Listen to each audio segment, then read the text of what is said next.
Well done to Tani Oluwaseyi, scoring his first goal for Villarreal earlier in this week. All in the meantime, Jonathan David has found himself in a secondary role to Dusan Vlahovic at Juventus. So a tale of two Canadian strikers. First on Oluwaseyi, there were some questions about what his role and what his performances would look like with his new club, one of the better sides in La Liga. And I think it's a case of so far, so good for Tani time at Villarreal. What's your takeaway? What have you seen, AGR, that's caught your eye? Yeah, well, when he made this move, the big worry we always have is as the Canadians and whatnot when we're assessing these moves is he going to play?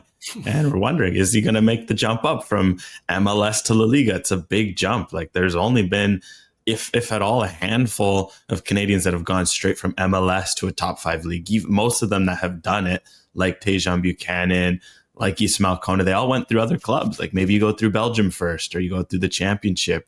The Canadians going straight to a top five league, let alone one that's in the Champions League pushing for a title right now in Spain. But Tani Oluwaseyi has made it and he's looked pretty solid so far.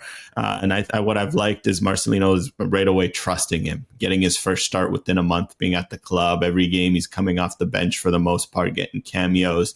And so far, so good. I think you can see where he's going to have to work on his game going forward, just adjusting the speed of play, how hard it is to hold up the ball, how little time you have to get your shots off. But at the same time, he's showing what he was good at in MLS and with Canada. He can press. He's got great movement.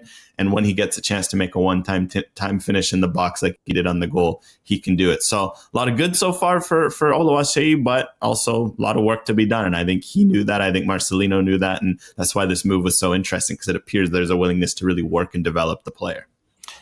Pushing for a title in Spain, is that what you said? Because they're third I'm assuming right now. Real Madrid and Barcelona might have a big say in that. I understand Villarreal are aside. For me, the top four is the goal here. Like, there's no 100%. Chance they could touch Real Madrid or Barcelona. Man, crazy things have happened in Spain the last few years, like Atletico Madrid. That would be insane. That would be insane. Atletico Madrid this season stinks. So I'm third place. I think fighting for third place. But it has surprised me the way that the last week or two have gone, because Villarreal just didn't bring in Oluwaseyi. They brought in another striker in Mikuwadze as well, the Georgian striker, and paid, what was it, 4 times the amount that they paid for Oluwaseyi. So it's just about what that pecking order looks like. But I feel like we've been in the business of underestimating Oluwaseyi at our own peril, and he just continues to get better and better. MLS clubs, simply put, overlooked him, even his own side for a year, sending him to USL. And it's a player, I think, still takes me by surprise how much managers value what he brings to the table and how he's seemingly being so adaptable no matter when or how he's played, AGR.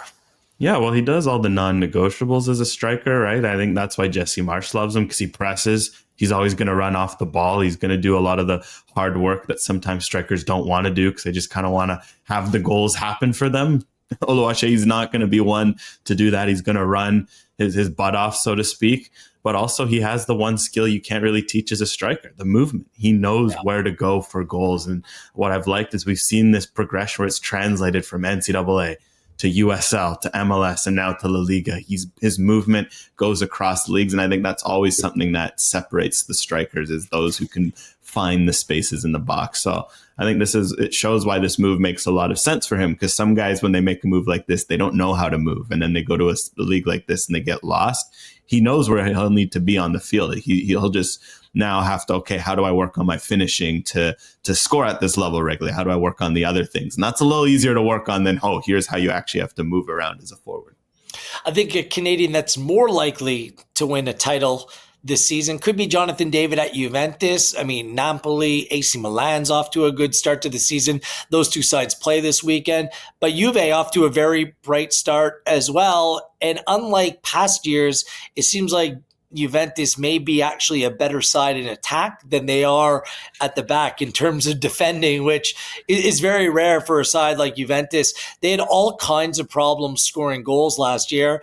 Now they have a number of options. And one of those options is Jonathan David, who's seen him move to the bench in recent games. This all came after what happened in the Champions League in a dramatic 4-4 draw with Borussia Dortmund 2 weeks ago, about a week and a half, 2 weeks ago, where Dusan Vlahovic came off the bench and simply changed the game. 2 goals in stoppage time to earn that dramatic draw against one of the better sides in German football.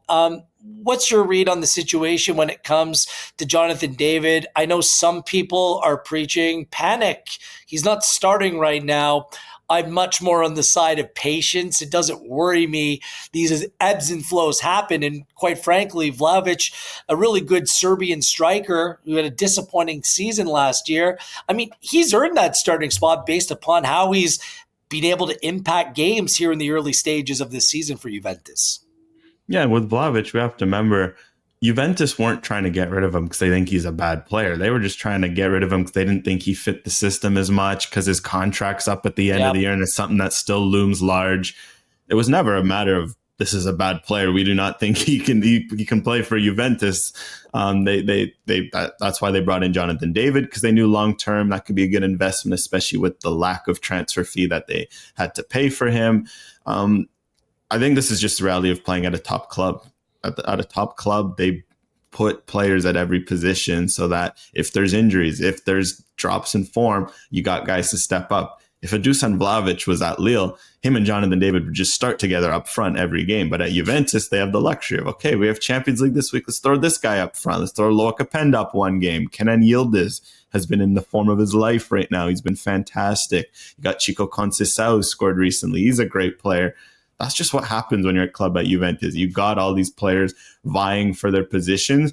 And I think that's why Jonathan David wanted to go to an elite club, because he knows that, you know, unlike at Lille, he could go goalless for 5-6 games and he wasn't going to lose his spot and he was going to continue to churn out 90s. Now, if there's any sort of dip, there's a guy right behind you that is hungry and wants his spot. So all I'll say is, knowing Jonathan David, he's someone who's always relished this competition. He's always seemed to be someone where whenever maybe people are doubting him, where he's finding, you know, he's struggling to score as much as he wants, he'll step up. And I think that's something that we'll see over the next few weeks as he battles for minutes. And I think there's realization too with Juventus. There's a world where Vlahovic and Jonathan David, along with Kenan Yildiz, could be all very good together. And maybe that would be the winning solution down the road that gets them a bit of balance. Well, I think the winning solution for Canada is, one, competition can inspire improved play. And we'll see a little bit even more of an evolution of Jonathan David. I do think there's a little bit more room for that. But more importantly for Canada, managing his minutes. Like,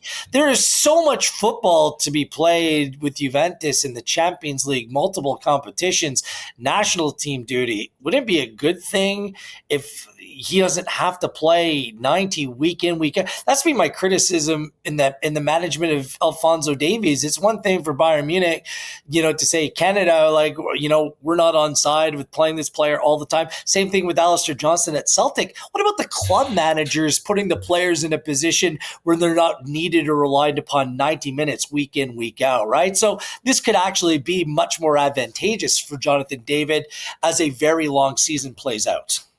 Yeah, that's the small thing. And it's again, as long as his minutes don't diminish to zero, but he's playing every week. Like, he's still getting 60s and 30s. And as a striker, it's not the end of the world that he maybe gets a little less minutes. Again, those are all the benefits of being in an elite club where you have these sorts of luxuries. I think Juventus as well.